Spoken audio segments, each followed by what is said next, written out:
In the mood for a spooky story.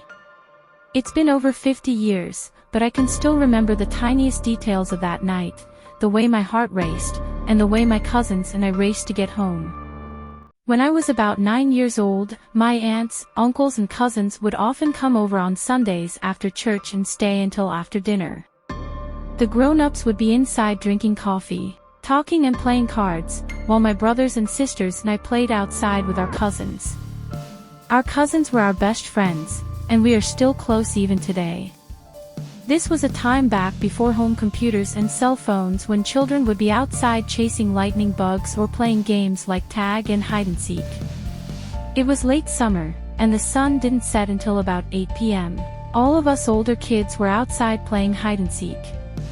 The kid that was it would go inside and count to 100 before coming back outside to search for the rest of us. All of us that were outside and getting ready to hide thought it would be funny to be gone when my little brother came back outside to find us. So, we ran down the street and around the block as quickly as we could. There were 5 of us.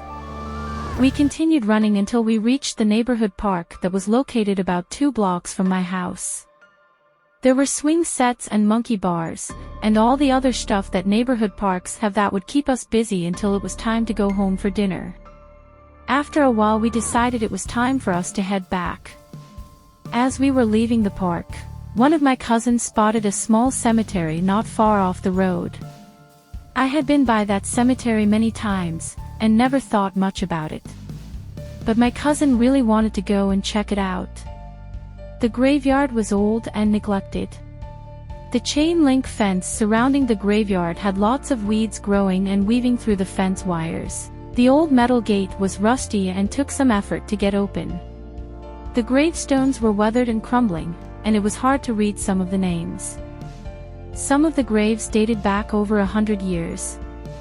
I thought it was interesting looking at the dates as to when these people lived and wondered what their lives had been like such a long time ago. After only a few minutes, one of my cousins noticed a man standing beside a nearby grave, about 20 feet away. None of us had noticed him before. He was facing away from us at first.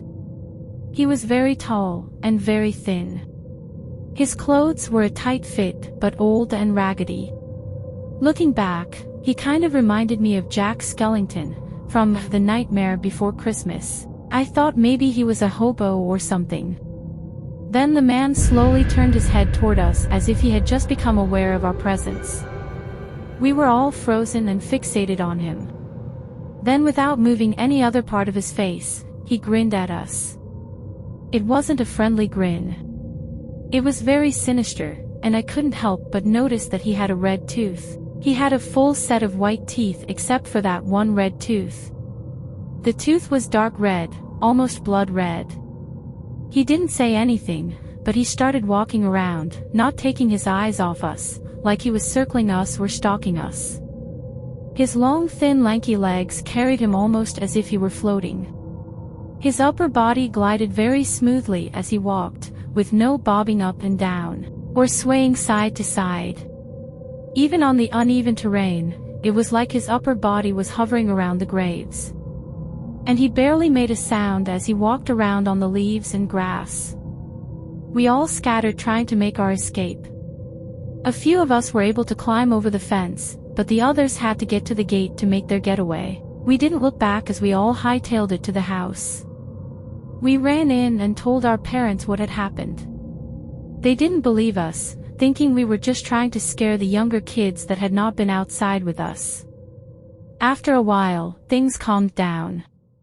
We ate dinner, and then went to my room to listen to music and play a board game before my cousins had to go home. We started talking, going over what had happened only an hour or so earlier at that old cemetery.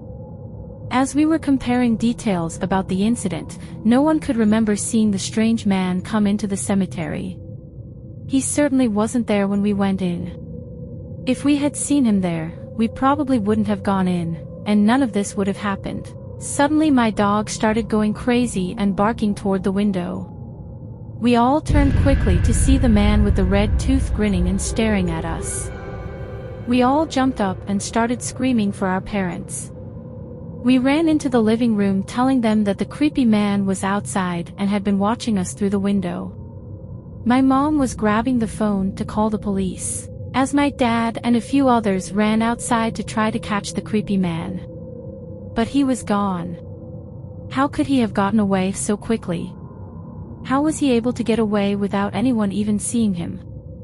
After everyone left, I had my bath and got ready for bed. We had to go to school the next day, but I was still wired and disturbed by our encounter with the man with the red tooth. I was very sure I wasn't going to get much sleep that night. However, all the excitement and activity took its toll on my 9-year-old body, and within a short time I drifted off to sleep. Sometime during the night, I woke up to movement in my bedroom. It was dark. So, I listened as whoever, or whatever it was, as it made its way around my room. I laid there quietly, only moving my eyes, trying to figure out who was in my room with me. I could tell that it wasn't my dog. I had a quick thought that maybe it was my dad, checking to make sure I was okay. In the dark, I could barely make out the tall, slender figure walking around my room. I became petrified, even too scared to scream. The creepy man from the cemetery somehow entered my room. I watched his lanky silhouette as he walked around. Then he walked over to beside my bed.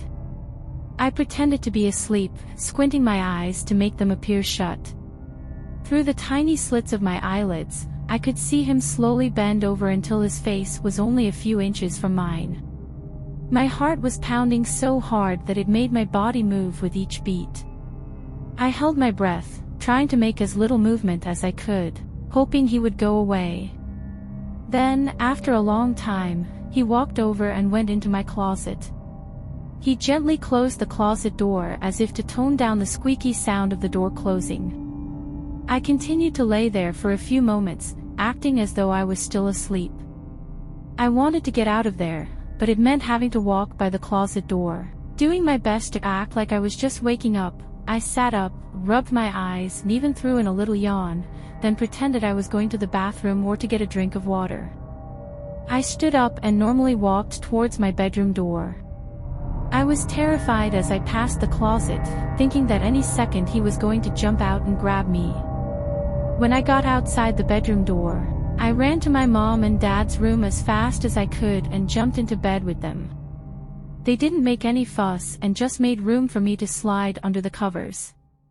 The next morning, I told my parents about the creepy man being in my room the night before. They assured me that it was only a bad dream or my imagination getting the best of me. The events of that summer night scared me so badly that I had nightmares for years. Now, many years have gone by since those times when my cousins would come over for Sunday games and dinner. We don't get to see each other very often anymore. But when we do, sometimes our conversations take us back to that old cemetery, and the creepy man with the red tooth.